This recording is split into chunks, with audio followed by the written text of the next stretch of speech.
as my excited face, one of them anyway. Let me know if you can hear me, if you can hear the sound. So, I received a message from someone, one of the viewers here. The message was around facing pain, doing the difficult stuff, facing our fears, coming into one-to-one face with what plagues us, what pains us.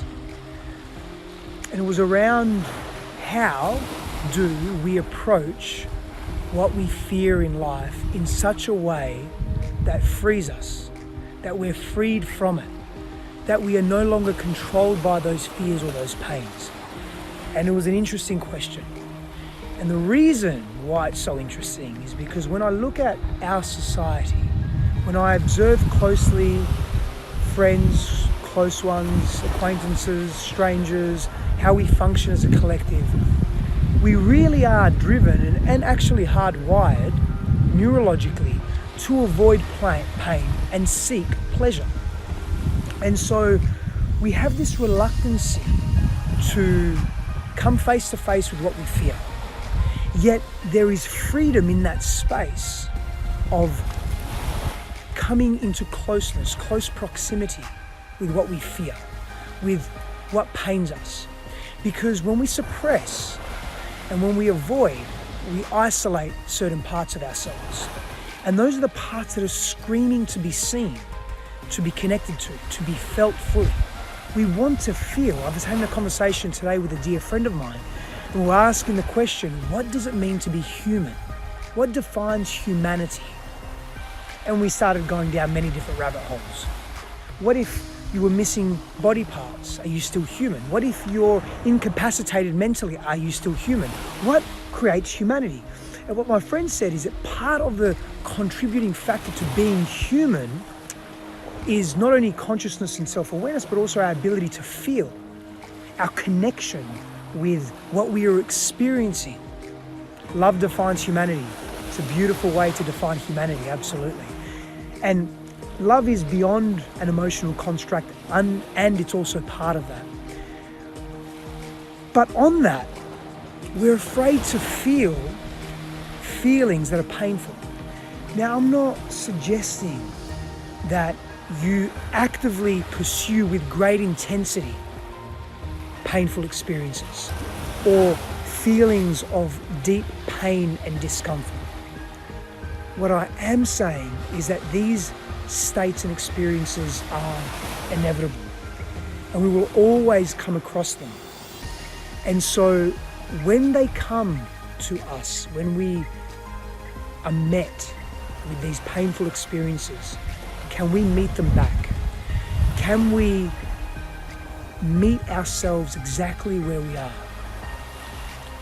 Do you think it is a bad thing to avoid pain or to push it aside or keep it deep inside? I don't think it's bad or good. What I think is that it's unhealthy and unproductive for our growth. And we all wish to grow. Growth, expansion, love, freedom, they are synonymous terms. They are desirable states. When we push down feelings that are uncomfortable and we don't address them, they still reside within us. They still live deep within us. And what they do is they control us from an unconscious place. And so our behaviors, our thoughts, our belief systems, our relationships are driven by suppressed, unfelt, disconnected feelings. And so we have a choice. We have an opportunity to deal with them, potentially immerse ourselves in some pain, but for a shorter period of time, grow through that and develop a new understanding for life, for self, for our relationship to that pain, to that fear, to that difficulty, but also our relationship to other people and to ourselves. And we break through a layer or a level, what I like to call the ceiling of consciousness or ceiling of awareness. We break through into a new space or paradigm or new model of awareness. And that process is not only liberating and freeing, it's enlightening. And it directs us onto a new path. We experience a new version of ourselves. We jump into a new journey, and so we experience multiple ego deaths. Let me explain this a little bit deeper. So the ego deaths that we experience are directly related to the old versions of ourselves with respect to how we used to relate to things, ideas, relationships, people, beliefs, models of reality. These die away. Now, as they die, we experience pain. We go through a process of, if I'm not this idea, if I'm not this experience, if I'm no longer drinking alcohol, if I'm no longer believing that I'm worthless, then what am I? We attach so much meaning to these labels that we unconsciously and consciously place on ourselves that we think we are these things, and the reality is we are not. These are ideas that are actually malleable. Ideas about reality, ourselves, our lives, our relationships that are malleable. That means that we can change them when we wish to. We will transition and we will process through pain and suffering. Pardon me. And that's okay, because that is part of the growth. What is your perspective upon and the fact that we cannot love anyone more than we love ourselves? That's a really powerful question. For me, there is a deep element of truth there. And so let me elaborate a little bit deeper.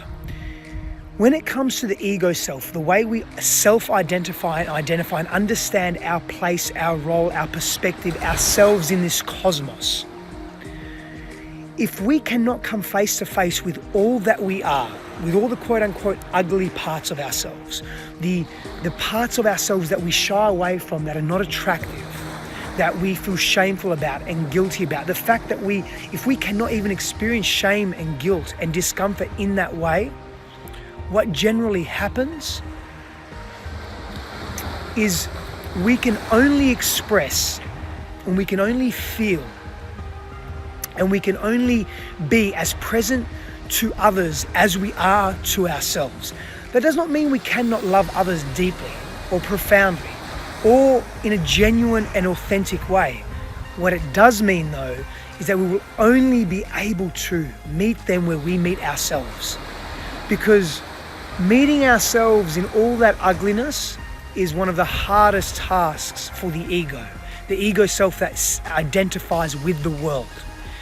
And so when you can meet yourself with compassion and non-judgment, and you can go through the ego deaths and shed the layers, man, do you grow. Wow, do you become an enlightened human being. And that's where it comes from. That's the power that we hold within us. And so when this client and this viewer said to me, man, I'm struggling to face pain, and the fear that is rising within me, I just want to push it away. Yet I'm choosing to remain with it, and man, it hurts, but it feels so freeing that I'm experiencing clarity and spaciousness in my chest, in my heart, in my emotional self, in my relationships. Man, it is a worthwhile journey. Brothers and sisters, blessings for being here. Thank you for sharing these moments with me. Power to you, and I'll see you again soon.